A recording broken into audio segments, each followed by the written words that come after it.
గీతా దర్శనం నాలుగవ భాగం. రచయిత బ్రహ్మశ్రీ కోట శ్రీనాథ వెంకట సోమయాజులు. రెండవ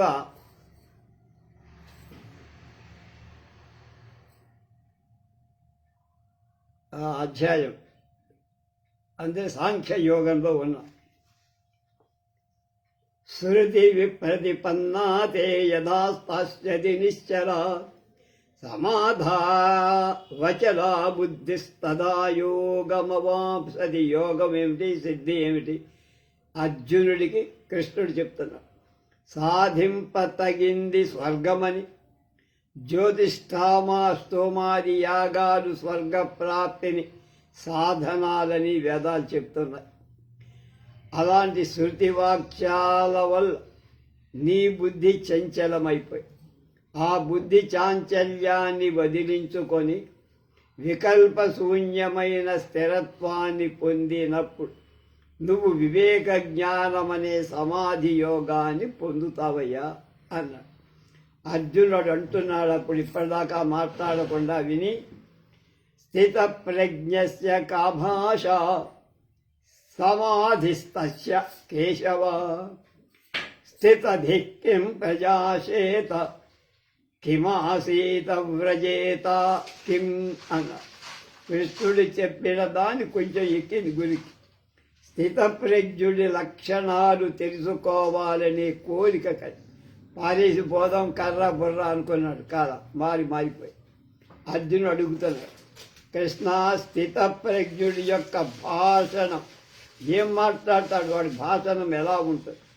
అది నేను పరబ్రహ్మనని జ్ఞానం కలిగినట్టు సమాధినిష్ఠుడైనటువంటి వాడి యొక్క మాటలు ఎలా ఉంటాయి, అటువంటి వాడు ఎలా కూర్చుంటాడు, అతడు ఎలా సంచరిస్తా, వాడి వ్యవహారం ఏమిటి, అటువంటి వాడి స్థితప్రజ్ఞుడి యొక్క నడవడి ఏమిటి, స్థితిగతులు ఎలా ఉంటాయి, అవి నాకు కావాలి, తెలుసుకోవాలని ఉంది అని. అప్పుడు భగవాన్ అంటున్నాడు, ప్రజాఘాతి యదా కామాన్ సర్వాన్ పార్థమనోగతాన్ ఆత్మన్యేవాత్మనా తుష్టః స్థితప్రజ్ఞస్తదోచ్యతే. భగవాన్ కృష్ణ అంటున్నాడు, అర్జున, ఎవడైతే హృదయంలో ఉండే కోరికలన్నిటినీ, కామాన్ సర్వాన్, కోరికలన్నిటినీ వదిలేసి ఆత్మస్వరూపంలోనే సంతుష్టుడై ఉంటాడు, అలాంటి వాడినే స్థితప్రజ్ఞుడు అంట. మనోగతాలైన సమస్త కోరికలను విడిచిపెట్టడం అంటే భార్య పుత్ర విధానం అని ఈశనత్రయాలు, దారేషణం, పుత్రేషణం, ధనేషణం, ఈశనాలు అంటారు. కోరికల మీద త్రయాన్ని విడిచిపెట్టడం. అలాగే ఇతర వస్తు వాహనాదుల మీద అలం ప్రత్యయం అంటే ఇక చాలు, నేను సంపాదించిందేదో చాలు అని అనుకో ఉన్నవాడు ఆత్మానాత్మ వివేకం వల్ల కలిగే ప్రజ్ఞ కలవాడు స్థితప్రజ్ఞుడు. వాడే విషయ విముఖుడై ఆత్మారాముడై పరితుష్టిని పొంది ఉండేవాడు అని అర్థం. దుఃఖేశ్వర్ అనుద్విగ్న మనః సుఖేషు విగత స్పృహ వీతరాగ భయక్రోధ స్థితధీర్మునిరుచ్యతే. ఆధ్యాత్మికం, ఆధిభౌతికం, ఆధిదైవకం అనేటువంటి దుఃఖాలు కలిగిన క్షోభించని మనస్సు కలవ, సుఖాలు కలిగినప్పుడు కోరికలు లేనివాడు అంటే ఉబ్బిపోనివాడు, రాగ క్రోధాలు లేనివాడు స్థితప్రజ్ఞుడిగా పిలవబడతారు.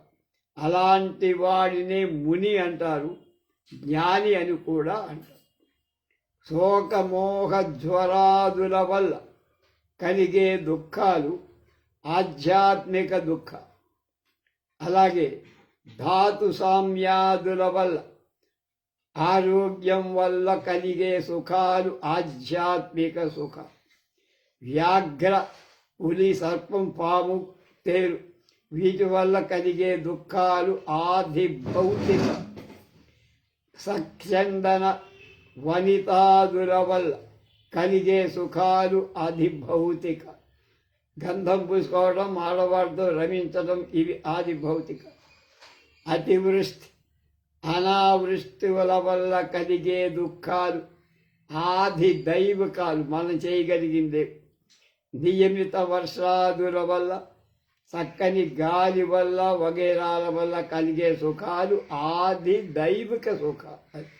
దైవక దుఃఖాలు, దైవక సుఖాలు చెప్పారు. యస్సర్వత్రానవిస్నేహస్తత్ప్రాప్య శుభాశుభం నాభినందతి నద్వేష్టి తస్య ప్రజ్ఞా ప్రతిష్ఠిత.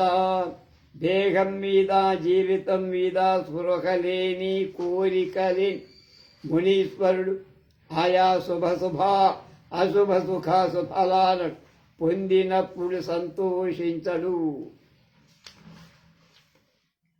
ద్వేషించడు. అలాంటి మునికి వివేకం వల్ల కలిగిన ప్రజ్ఞ మోక్షంని కలిగించేది అవుతుంది. ఆ ముముక్షువు సర్వత్రా అనభిస్నేహితుడై స్పృహలేనివాడుగా ఉంటాడు. అనభిస్నేహితుడు అంటే స్పృహలేనివాడుగా. అలాంటి వాడు స్థితప్రజ్ఞ. యదా సంహరతో చాయం కూర్మౌంగానీవ సర్వశః ఇంద్రియానింద్రియార్థేభ్య తస్య ప్రజ్ఞా ప్రతిష్ఠిత.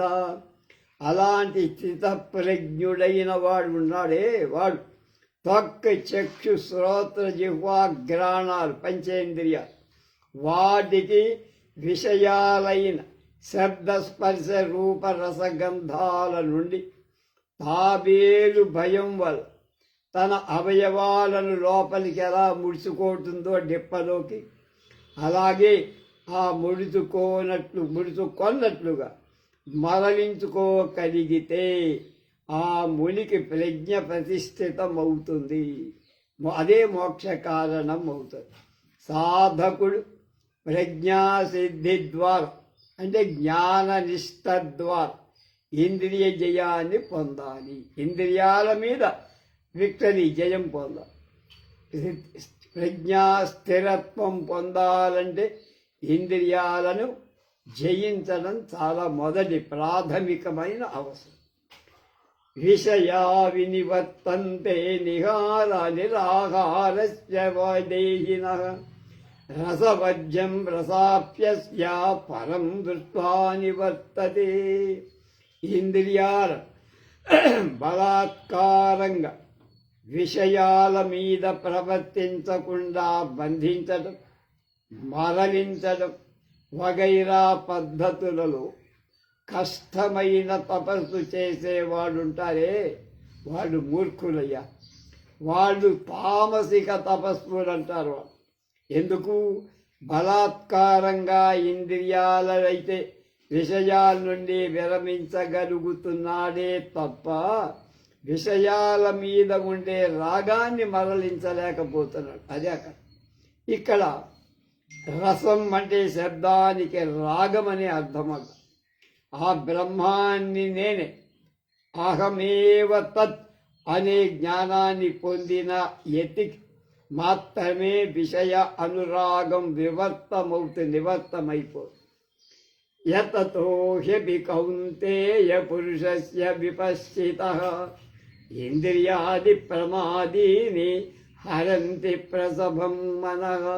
అర్జున, బుద్ధిమంతుడు ప్రజాస్థైర్యాన్ని సంపాదించిన వాడు విషయాల మీద మాటి మాటికి దోష విమర్శన చేస్తూ ఉంటాడు. అంటే విషయాల వల్ల కలిగే అనార్థాలను రోజు ఆలోచిస్తూ ఉంటాడు. నేను ఇది చేసా తప్ప కాదు. అటువంటి బుద్ధిమంతుణ్ణి కూడా విషయాలనేవి వ్యాకులుణ్ణిగా చేస్తాయి. చూస్తూ చూస్తూ ఉండగానే వివేకంతో కూడిన వాడి మనస్సులు దాగేస్తాయి. కాబట్టి ప్రజ్ఞాస్థైర్యాన్ని కోరేవాడు ముందుగా తన ఇంద్రియాలను తన అదుపులో తెచ్చుకోవాలి. ఇంద్రియాలు స్వతసిద్ధంగానే ప్రమథన స్వభావం కలిగి కాబట్టే వివేకాన్ని ఉపమర్దనం చేసి హింసించి మనస్సును బలాత్కారంగా వివేక ప్రజ్ఞ నుండి దిగలాగుతాయి. తాని సర్వాణి సంయమ్య యుక్త ఆసీత మత్పరః వసేహి యస్యేంద్రియాణి తస్య ప్రజ్ఞా ప్రతిష్ఠిత. సమస్తాలైన ఇంద్రియాలను స్వాధీనం చేసుకొని యోగి అయినవాడు సమోహితమైన అంతఃకరణ కలిగిన వాడి ఆత్మస్వరూపుడై అన్నిట్లోనూ ఉన్న పరమాత్మ ఒక్కడి అనే అర్థం తెలిసిన వాడి పరమాత్మ నేనే అనేటువంటి నిశ్చయమైన బుద్ధి కలవాడి ఉండ. అలా అభ్యాస బలం వల్ల ఇంద్రియాలన్నీ ఎవడి వశంలో ఉంటాయో అలాంటి యతీశ్వరుణ్ణే స్థిత ప్రజ్ఞుడు అంటారు. ధ్యాయతో విషయాన్ పుంస సంగస్తేవాపజాయతే సంగాత్ సంజాయతే కామః కామోత్ క్రోధోభిజాయతే. లంకెలు ఎలా ఉంటాయో చెప్తున్నారు. విషయాలను గురించి ఎప్పుడూ ఆలోచిస్తూ ఉండటమే వివేక జ్ఞానం లేని వాళ్ళ యొక్క అనర్థాలన్నిటికీ మూలం కాదు అని చెబుతున్నారు. రమణీయంగా ఉండే శబ్ద స్పర్శ రూపరసగంధాలైన విషయాలను గురించి ఆలోచిస్తూ ఉండేవాడికి ఆ విధమైన ధ్యాన బలం వల్ల ఆయా విషయాల మీద కోరిక ఆసక్తి కలుగుతుంది. అటువంటి సంఘం అంటే ఆసక్తి వలన కోరికలు పెరుగుతాయి. ఉద్రిక్తాలైన ఆ కోరికలు ఒకదానిపై ఒకటి అప్రహితంగా ఒక కోరిక దాని మీద ఇంకోటి అలా పెరిగిపోతుంది. దాంతో కోరికలు పెరిగితే తేరకపోతే క్రోధం కోపం. ఆ ఆసక్తి వల్ల పుట్టిన కోరికలు నెరవేరకపోతే కోపం పుడుతుంది అని ఇందులో భావం. ఈనాటి హత్యలకు దోపీడలకు సంఘ విద్రోహ చర్యలకు హింసాత్మకమైన ఉద్యమాలకు ఇదే కారణం. ఇదే క్రమంలో మనకు కనిపిస్తుంది. ఇది కూడా లోకల్లో అని సోమయాజులు గారు మనకి చెప్తున్నారు. క్రోధాద్భవతి సమ్మోహాత్ స్మృతి విభ్రమ స్మృతి భ్రంశాత్ బుద్ధినాశాత్ ప్రణశ్యతి. పైన చెప్పబడిన కోరికలు తీరకపోతే కోపం వల్ల మోహం పెరుగుతుంది. ఈ పని చేయవచ్చు, ఈ పని చెయ్యరాదు అనే వివేకం లేకుండా పోతుంది. ఈ విధమైన అవివేకం వల్ల స్మృతి బుద్ధి విభ్రమం చెందుతుంది, పిచ్చెక్కిపోతుంది. శాస్త్రాలు చదివినందువల్ల గురు ఉపదేశం వల్ల కలిగిన సంస్కారం కారణంగా కలిగినటువంటి స్మృతి ఉంది ఇప్పటిదాకా అది ఎగిరిపోతుంది, ఉండదు. కనుక స్మృతి వినాశనం అయిపోతుంది. అలా స్మృతి ఎప్పుడైతే నాశనం అవుతుందో అంటే స్మృతి అనేటువంటిది ఎప్పుడు పోయిందో బుద్ధి కూడా నాశనం. బుద్ధి నశించడం వల్ల పురుషుడు కూడా నశిస్తాడు. జీవుడు పురుషుడు నిత్యుడు కదా, అలాంటి వాడు నశించడం ఏమిటి, మళ్ళీ ఇక్కడక్కడ పితలాటకం పెట్టావు అని అనుమానం వస్తుంది.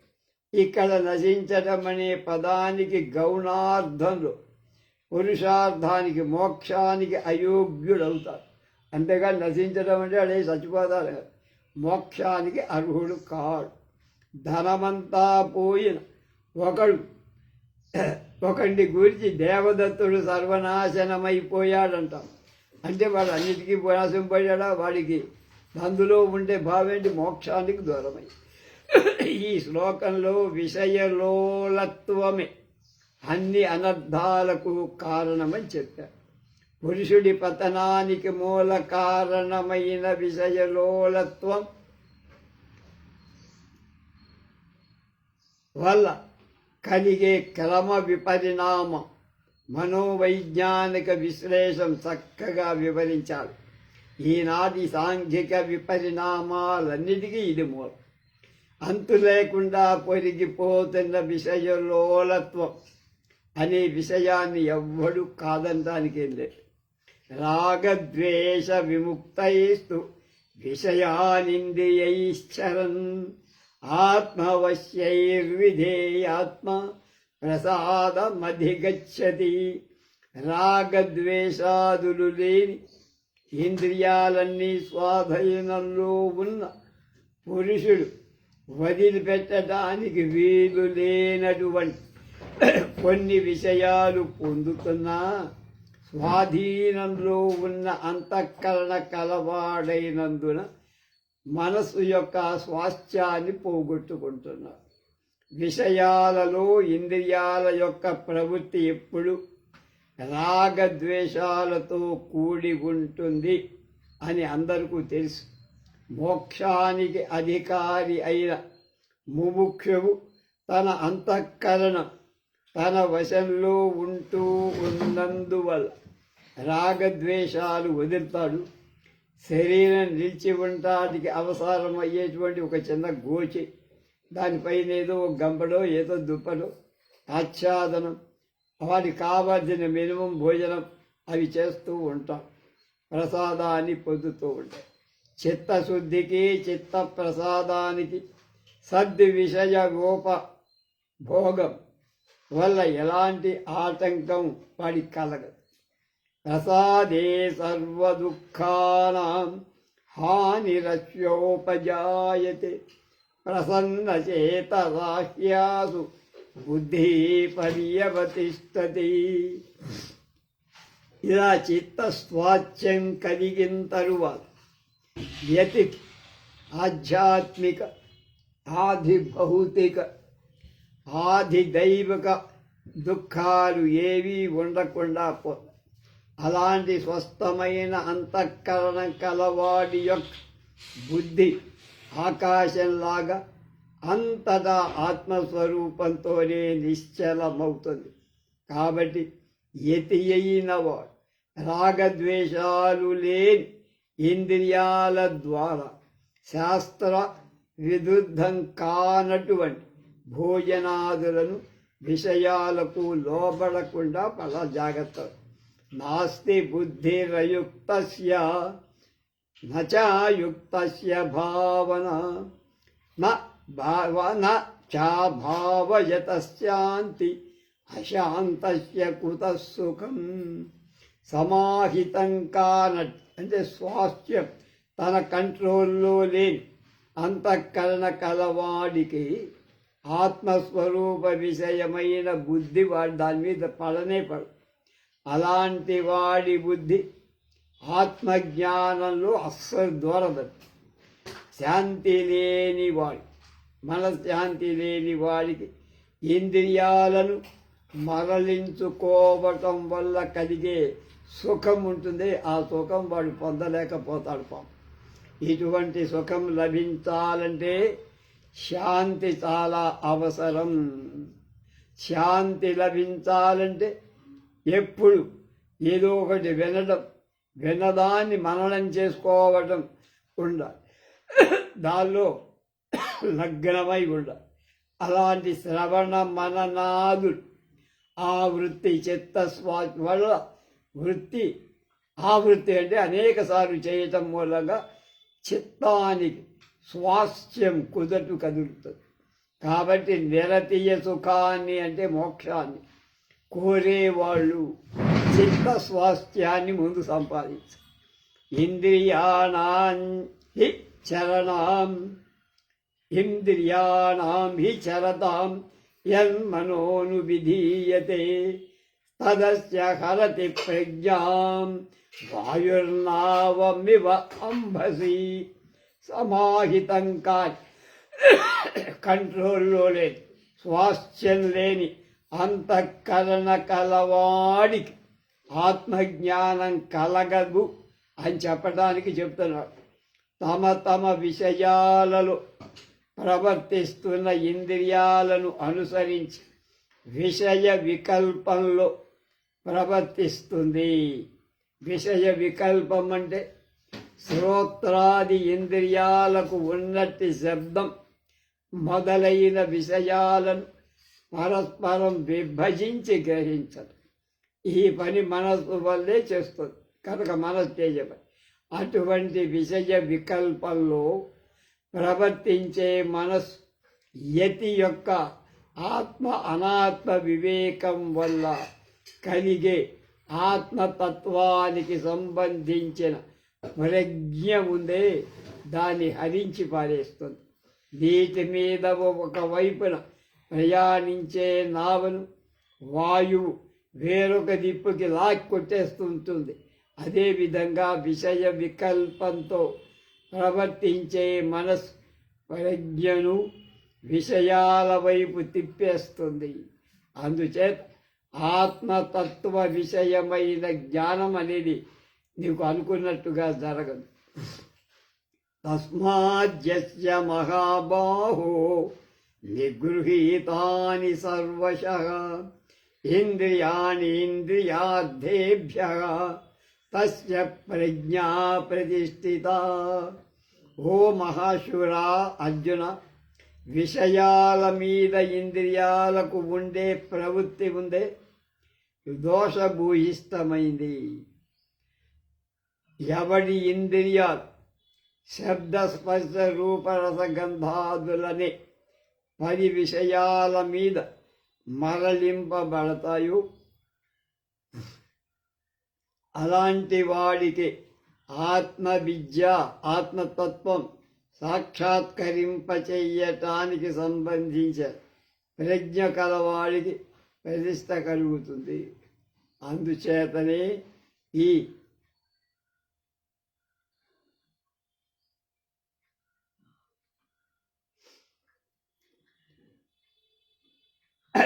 సాక్షాత్కారానికి సంబంధించిన ప్రజ్ఞ ప్రతిష్ఠితం అంటే కుదురుపట్టు సుస్థితము. ఆత్మజ్ఞానాన్ని కోరేవాళ్ళుకి ఇంద్రియ జయం అవసరం. అదే ముఖ్య కర్తవ్యం. యా నిశా సర్వభూతానాం తస్యాం జాగర్తి సంయమి యస్యాం జాగ్రతి భూతాని సా నిశా పశ్యతో ముని. స్థితప్రజ్ఞుడికి ఇతరులకు ఉన్న తేడా ఏమిటో తెలుసుకోవటం చెప్తున్నా. సమస్త భూతాలకు ఏది రాత్రిగా ఉంటుందో అది ఆ రాత్రి కాలం ఆత్మతత్వంలో జితేంద్రియుడైన యోగికి పగలుగా ఉంటుంది. సమస్త ప్రాణులకు పగలుగా కనిపించే ఆత్మజ్ఞానం కల యోగికి రాత్రిలాగా కనిపిస్తుంది. అవిద్యతో కూడిన ప్రాణులకు పగలు రాత్రిగా, రాత్రి పగలుగా అనిపిస్తుంది, కనిపిస్తుంది. ఆత్మతత్వవేత్తకు అవిద్య నశించిన కారణంగా ఎందుకు భిన్నంగా కనిపిస్తుంది వాడు. అవిద్య అనేవి చాత్రి లాంటిది. తస్య అనేది పగలు వంటిది. జ్ఞానికి ద్వైత అవస్థ పగలు లాంటిది. అవిద్య అనేది నిద్ర అవస్థ లాంటిది.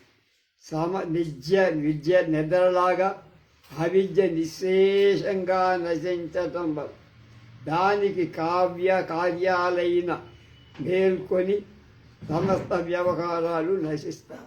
కాబట్టి అవిద్య అనే నిద్ర నుండి మేల్కొని బ్రహ్మవేత్త బ్రహ్మంలోనే ఆడుకుంటాడు, క్రీడిస్తాడు, తిరుగుతాడు. అప్పుడు ఇతరులంతా నిద్రిస్తారు. వీళ్ళంతా నిద్రిస్తుంటే వాడు బ్రహ్మంలో మేల్కొంటాడు. ఈ విషయాన్ని వ్యాఖ్యాతలు మధుసూదన సరస్వతి, శంకరానంద, నీలకంఠ, ధనపతి సూరి, మొదలైన వాళ్ళు చాలా విపులంగా చర్చించారు.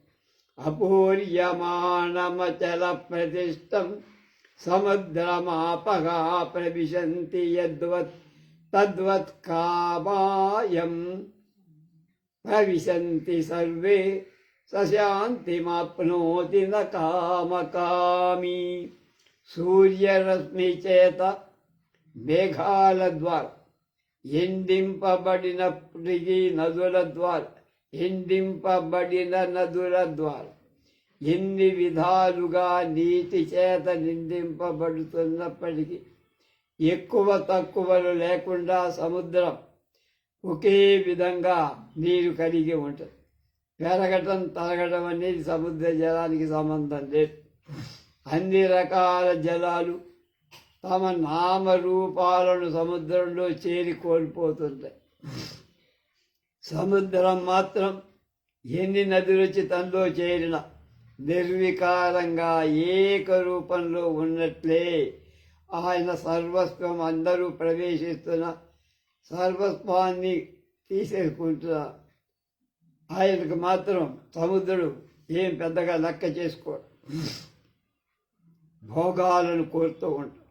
కామి శాంతిని పొందరు. జ్ఞానిలో ప్రవేశించిన కోరికలు విషయాలు జ్ఞానంలోనే లయమైపోతాయి, కలిసిపోతాయి. అతనికి కామ పరవశుడిగా చేయలేవు. విషయాలను కోరే కామ పరవశుడు మోక్షం దగ్గరికి వెళ్ళలేడు, ఆ దారిలో పోలేడు.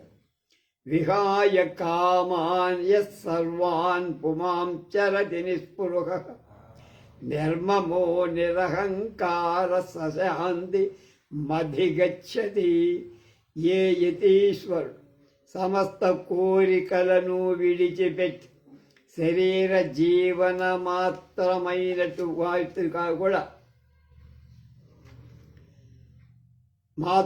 కూడా దాని మీద కూడా కోరిక లేనివాడు, శరీర జీవన యాత్రానికి మాత్రమే లేనివాడై, అంటే తగినట్టు పరిగ్రహాన్ని భిక్షాదులను ఇది నాది అది కాదు అని అభినివేశం లేనివాడై గ్రహిస్తాడు. తనకు విద్యార్థుల వల్ల గౌరవాన్ని కూడా విడనాడి చరిస్తాడు. అలాంటి యతి బ్రహ్మవేత్త స్థితప్రజ్ఞుడు అయినందువల్ల మోక్షాన్ని అంటే బ్రహ్మభావాన్ని మోక్షాన్ని కోరే సన్యాసి సాధింప తగిందేమిటి? సర్వకామ పరిత్యాగం, నిస్పృహత్వం, ఇది నాది అనే అభినివేశం లేకుండా ఉండదు. ఈ వీటికి ఫలితం అన్నీ చేస్తే మోక్షం. యశా బ్రాహ్మీ స్థితి పార్థం నైనా ప్రాప్య విముహ్యతి స్థిత్వాస్యాం అంతకాలేపి బ్రహ్మ నిర్వాణమృచ్చతి. అర్జున, ఎంతవరకు చెప్పబడింది బ్రాహ్మీ స్థితి, దీన్నే బ్రహ్మనిష్ట అంట. ఇలాంటి స్థితిలో ఉన్నవాడు, బ్రహ్మనిష్టలో ఉన్నవాడు, మోహాన్ని వాడి దగ్గరికి రానివాడు. అలాంటి బ్రాహ్మీ స్థితి ప్రాణం పోయే సమయంలో ఎవడికి వస్తుందో వాడే మోక్షాన్ని పొంది. ఎప్పటిదాకా ఉండి ప్రాణం పోయే ముందు రావచ్చు వాడు, అప్పుడు వాడు మోక్షం. అంటే బ్రహ్మవేత్త అయిన సన్యాసి బ్రాహ్మీ స్థితి పొందినందువల్లనే మోహాన్ని పొందడు. ఆ మరణ సమయంలో కానీ వార్ధక్యంలో కానీ ఏ అవస్థలో ఉన్నవాడు సర్వకర్మ సన్యాసపూర్వకంగా జ్ఞాననిష్టను పొందినవాడు మోక్షాన్ని పొందుతాడు. ఒక్కసారి ఈ అధ్యాయ ప్రారంభంలో ఆత్మ అనే దేహం కంటే భిన్నమైందని, దేహద్రష్ట నిత్యం ఏకమని, అవినాశి విభువు అని, చంపేది చచ్చేది కాదు అని ఆత్మ లక్షణాలన్నీ మనకు చెప్పారు. అలాగే శోకం అనేది దేహాన్ని ఆత్మగా భావించటం వల్ల కలుగుతుంది. అందుచేత శోకం కూడా మిథ్యే. ఆత్మజ్ఞానం వల్ల శోకం నశిస్తుంది. మనశుద్ధి వల్ల ఆత్మజ్ఞానం ఒకదానికొకటి లంకెం. మనశుద్ధి స్వధర్మ అనుష్ఠానం చేస్తే కలుగు. స్వధర్మాన్ని గురించి వేదం చెబుతుంది, దాన్ని బట్టి నువ్వు వెళ్ళాలి.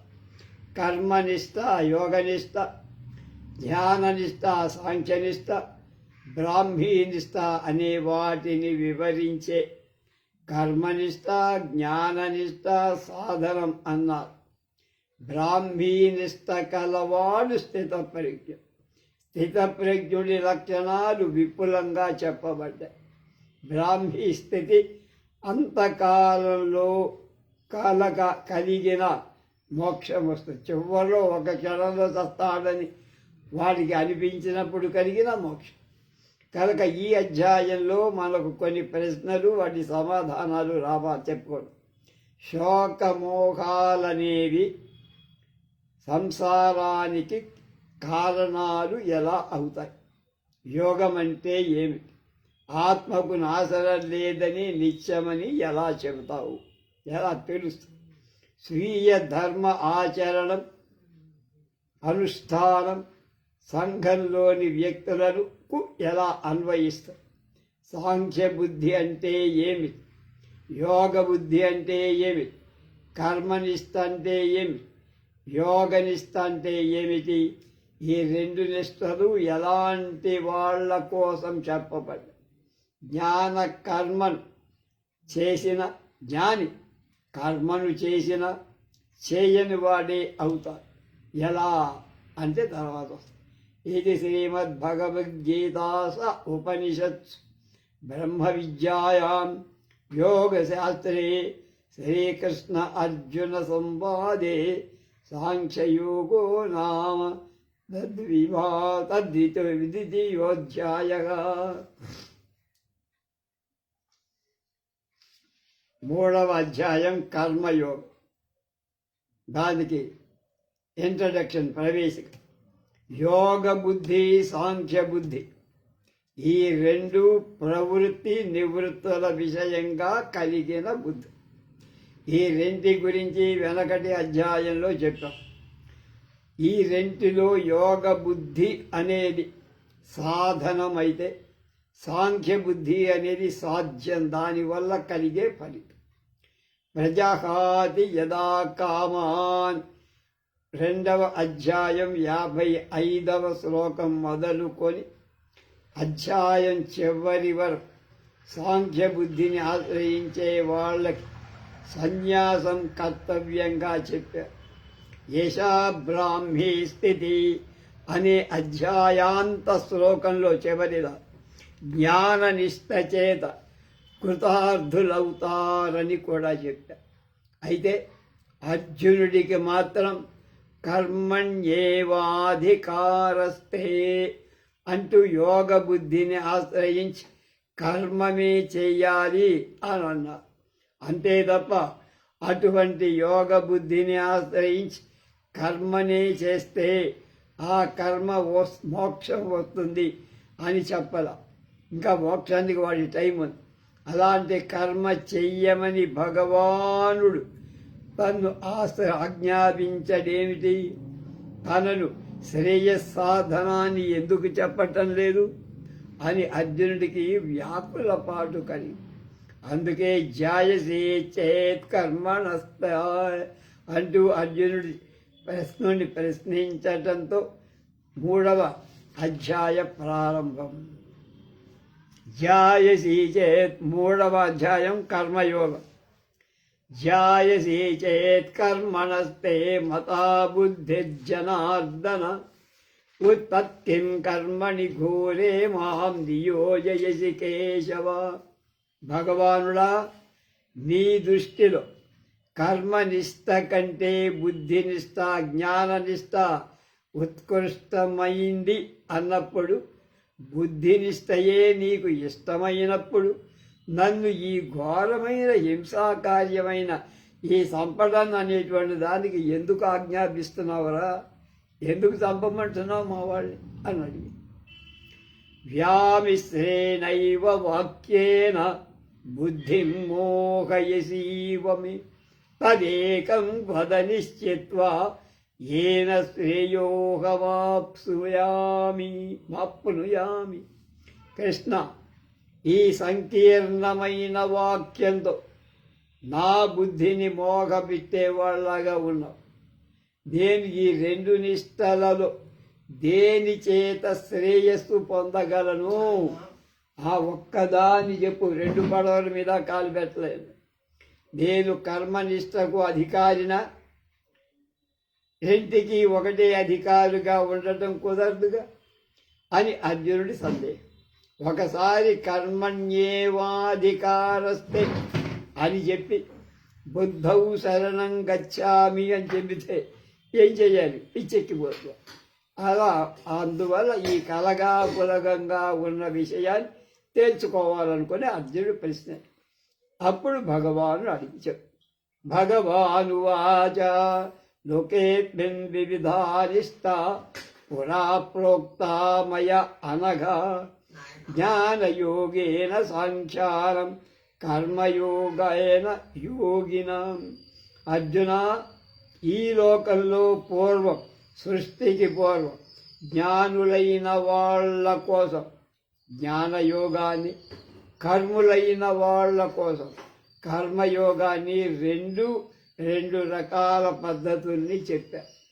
ఆత్మానాత్మ వివేకం జ్ఞానం కలి, వేదాంత విజ్ఞాన సునిశ్చితార్థం కలి, బ్రహ్మనిష్ఠులైన సన్యాసులకు జ్ఞాననిష్ట, కర్ములైన వారికి కర్మనిష్ట. ఈ రెండు నిష్టలు భిన్న కర్తృకాలు కాబట్టి, అంటే ఒకరే రెంటిని చేయలేరు కాబట్టి మోక్షానికి జ్ఞాన కర్మ సముచ్చయాన్ని భగవానుడు చెప్పలేదని అర్థం. అలాగే కర్మయోగం కూడా మోక్షకారకమే అనేవాళ్ళు ఈ శ్లోకాన్ని కూడా ప్రమాణంగా చెప్పుకుంటారు. కర్మనిష్ట కంటే జ్ఞాననిష్ట గొప్పదని చెప్పిన కర్మణ్యేవావధికారస్తు అనేటువంటి వాక్యాన్ని విఫలీకరించి జ్ఞాన కర్మాది అధికారాల్లో గుణదోషాలని ఈ అధ్యాయంలో చెబుతున్నాడు పరమాత్మ. నా కర్మణ మనారంభ నైష్కర్మ్యం పురుషోస్నుదే నచ సంజసనాదేవ సిద్ధిం సమధిగచ్చతి. యజ్ఞయాగాదులైన కర్మల్ని ఆచరించకపోవటం వల్ల మాత్రమే పురుషుడు నిష్క్రియాత్మక స్వరూప స్థితి పొందలేడు, అంటే ఏ పని చేయకుండా. అలాగే శాస్త్రరహితమైన కేవల కర్మ సన్యాసం వల్ల జ్ఞాననిష్ట కూడా రాదు. కర్మనిష్ట అనేది ఉపాయం ద్వారా జ్ఞాననిష్ట అనే ఫలితాన్ని ఇస్తుంది. కర్మలోంచి జ్ఞానం, అదే కర్మనిష్ట. పురుషార్థ అంటే మోక్ష సాధన. ఈ జన్మలో కానీ పూర్వజన్మలో కానీ ఆ తర్వాత అనుష్ఠించిన కర్మల చేత పాపం నశించిపోగా సత్వశుద్ధి కలిగి ఆత్మ ఉత్పత్తి, జ్ఞానోత్పత్తి కలిగి దాని ద్వారా జ్ఞాననిష్ట పెరుగుతుంది. నైష్కర్యం అంటే కర్మశూన్యత, అంటే ఏ పని చెయ్యకపోవటం, అంటే యోగనిష్ట ద్వారా నిష్క్రియాత్మక స్వరూపంలో ఉండటం అన్నమాట. కాబట్టి అందుకు ఉపాయకరమైన కర్మయోగాన్ని ఆచరించకపోబడితే జ్ఞానరూపైన నైష్కర్మ్య స్థితిని పొందగలేడు. నహి కశ్చిత్ క్షణమభిజ్ఞాతు తిష్టత్య కర్మకృత్ కార్యతో హ్యవసః కర్మ సర్వః ప్రకృతిద్వైర్జైర్గుణైః. ఎవడైనా ఎక్కడైనా ఎన్నడైనా కర్మ చేయకుండా, పని చేయకుండా ఒక్క క్షణం కూడా ఏదో పని చేయాలి. కలిగిన ప్రకృతి వల్ల కలిగిన సత్వరజస్తమస్సులతో కూడినవాడు సమస్త ప్రాణులు దివసాలై కర్మ చేస్తూనే ఉంటాయి, తెలిసి తెలియదు. ప్రకృతి అంటే జన్మకు కారణమైన పూర్వం నుండే సంపాదింపబడిన కర్మ. ఈ కర్మలు మనోవాక్కాయాలనే 3 రకాలు: మానసికం, వాచికం, కాయికం. కాయికం అంటే చేతితో చేసి, కాళ్ళు చేతులతో ఏదైనా. సమస్త ప్రాణులు నిద్ర సుషుప్తిలో తప్ప మిగిలిన జాగ్రత్త స్వప్న అవస్థలలో పై 3 కర్మలలో ఏదో ఒకటి తప్పక చేస్తూ ఉంటుంది. మిగతా విషయాలు రేపు స్వస్తి.